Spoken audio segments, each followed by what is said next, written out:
Live from Fenway Park, this is Pro Baseball Central's podcast. Joe McDonald here, the publisher of New York Sports Day, and I'm joined by Rich Mancuso, our managing editor, as we wait for the beginning of the World Series that starts at 8 o'clock tonight. Rich, how are you? It's nice to be at Fenway Park. I haven't been here in a while, and what better atmosphere than the World Series at Fenway Park up in Boston? Well, it's unbelievable how this old ballpark looks.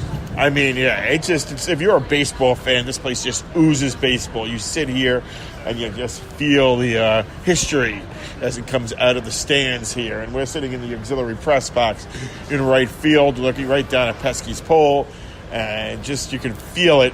And this place is going to rock and roll tonight. Yeah, and we're going to be around the fans, too, so it is going to be loud here. It's overcast right now. It's a little chilly, but they expect the game to start on time. And this opening game tonight, Game 1, which, of course, every team in the World Series wants to take Game 1, especially the visiting team, the Dodgers. It's Chris Sale for the Red Sox and Clayton Kershaw coming off a terrific Game 7 finish for the Dodgers that got them here. Well, yeah, it's definitely something that you have to worry about. The thing is, and I spoke last night when I was speaking with Howie Carpet on our last podcast, he wants the Dodgers. I like the Red Sox in this series. I think the Red Sox are playing like a team of destiny. They had 200-win teams that they went through, and they went through them pretty handily. The Yankees were no challenge for them. The Astros were no challenge for them. And this was the defending world champions, and they went down into Houston's game 3, 4, and 5 and just picked them apart. I hope the Dodgers make it somewhat of a series, but if they play like that, this could be a short series, Rich. Well, I think still it's going to go 7 games. I think these two teams are evenly matched. The one difference here, and it could come down to this, very much known, the Red Sox bullpen might be vulnerable. I mean, we've seen Kimbrel just about implode in the postseason. We started to see that the Yankees in the division series when the Red Sox clinched it in the Bronx. I think the one thing the Dodgers definitely have the advantage here with is that bullpen. They can go to various arms to do the job, and I think their starting pitching, as we've seen, is pretty respectable. The Red Sox, I think, have that advantage. But when you go back to the Red Sox, Joe, what you like about the Red Sox is their ability to make contact with the baseball no matter who's on the mound. We've seen that all year, and that's why they won 108 games. They're a team that doesn't give up, and, of course, they got that great outfield. Though Mookie Betts is not going to be out there tonight in Game 1. Really? No, he's in second base.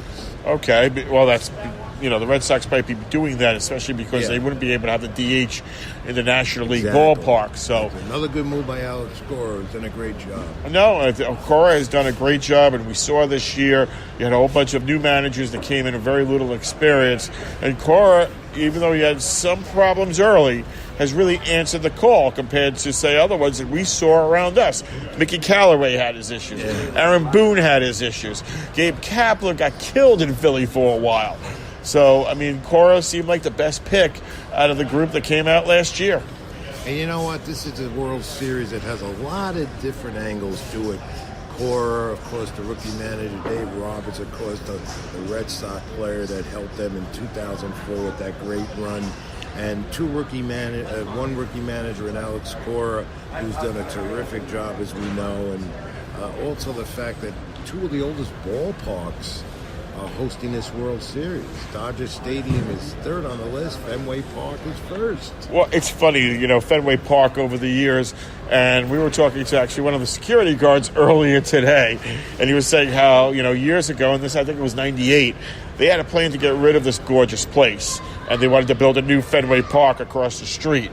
And Major League Baseball gave them the All-Star game in 1998 to show that, hey, they may need a new ballpark here, and it really showed what this place really was, and the whole new ballpark issue just fell out of the wayside, and it's gorgeous up here. It's one of the great ballparks, and if you're a baseball fan in New York, you should come here if you haven't been here. Except if the Yankee fans, they don't like it here, and the Red Sox fans don't like the Yankee fans. So we'll see how the Red Sox fans now Greek the Dodgers in Game 1. But going back to this Game 1, which is important for both teams, and more so, I think it's more important for the Red Sox to take the first of two here at home.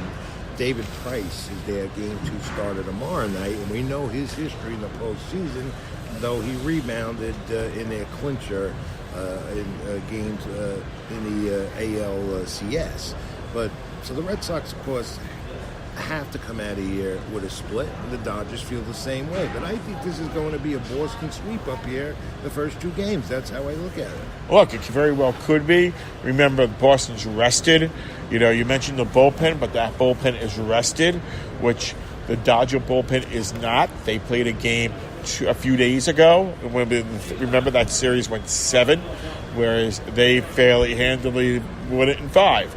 Now, is there going to be maybe a little rust from the Red Sox? We'll see, especially in the first few innings. And the Dodgers could jump out early, especially if Sale, who hasn't pitched in about a week and a half, shows some rust and shows some lack of command. And in baseball, that's important, momentum, that you keep going.